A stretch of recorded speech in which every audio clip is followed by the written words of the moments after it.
Hey everyone, welcome to the Call Me Coach podcast. It's so nice to have you.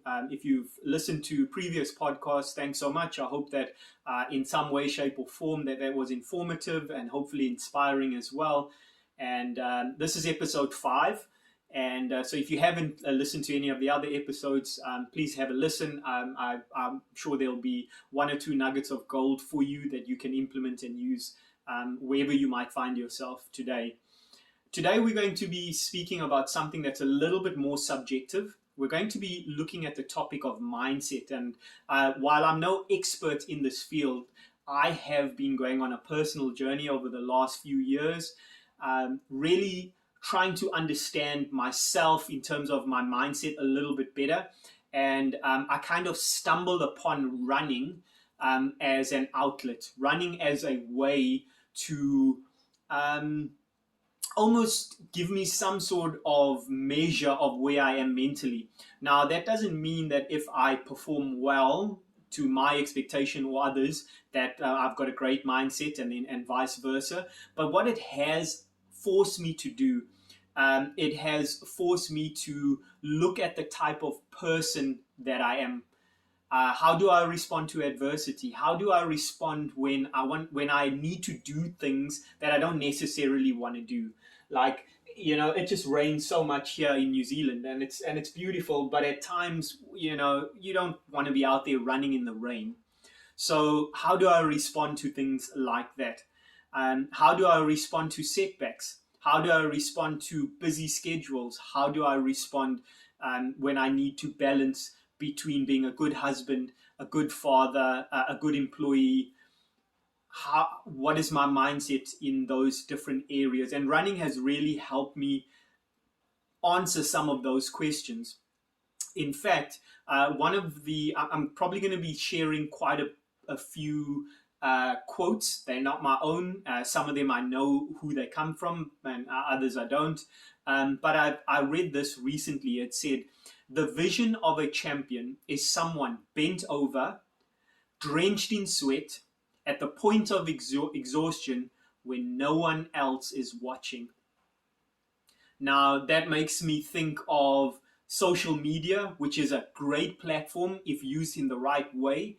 I started this particular podcast and been posting on social media channels, hopefully not to glorify myself and hey everyone, look at what I'm doing, but hopefully my goal was to say, hey, I'm a dad, I'm a husband, I work, I'm doing all these things, but I'm also passionate about running. And if you work hard, you can achieve. And so I'm doing things and hopefully inspiring some people along the way. I've had people reach out to me and say, ask questions. I've had people who have said to me that, I was doing X, Y, and Z, and I've seen what you've been attempting to do, and it's actually inspired me to try and go on my own journey. And that's actually what this podcast is about. That's what I want to use the social media content for.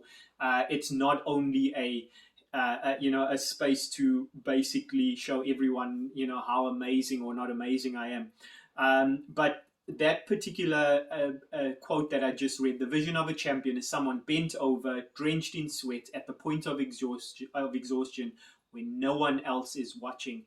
We do live in a world, the attention economy. Everyone is vying for attention. Everyone's looking for attention. And it is an attention economy, but I love the grind. Half of the stuff that I do, most people don't know about. Just like a lot of the people I compete against, that I race against, are the same. A lot of what they do, most people don't know about. We're not, trying to put everything out on social media or YouTube or platforms like that to show people how hard we work. But I know for myself, I know what goes on up here. I know what I put my body through physically. And I love it because I love the grind. I absolutely love the grind.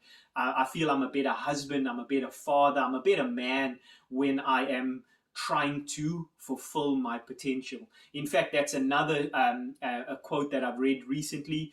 Man's greatest burden is unfulfilled potential. man's greatest burden is unfulfilled potential. So when we look at this aspect of mindset, I've been reading a lot from people in the performance psychology space. I've been listening to a lot of people, particularly those that are highly qualified neuroscientists who, the studying the brain is becoming, or is one of the biggest areas of research. There's a lot that we don't know, but there is a lot that we're finding out. There's a lot that still needs to be put into practice as well.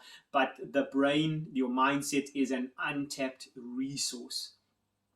So a couple of the things that were going through my mindset as I was participating in this race, and I'll use this race as the context because I trained hard for it.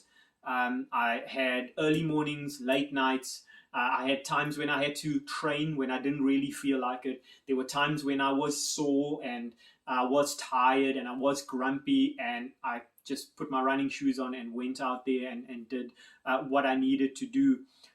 Because I had been working on my mindset. I had this goal in mind, and I also quickly realized that motivation can only get you so far. Like listen to, motivating music, or, listen to a person on YouTube that motivates you, inspires you. But actually, discipline is more important. So it's in my diary. This is what I do. These are my sessions, and I just get it done no matter how I feel. I try as much as possible not to be moved by emotion and feeling, and more by my goals and by discipline. These were some of the things that were going through my head and my heart was, I will bring my best when I feel at my worst.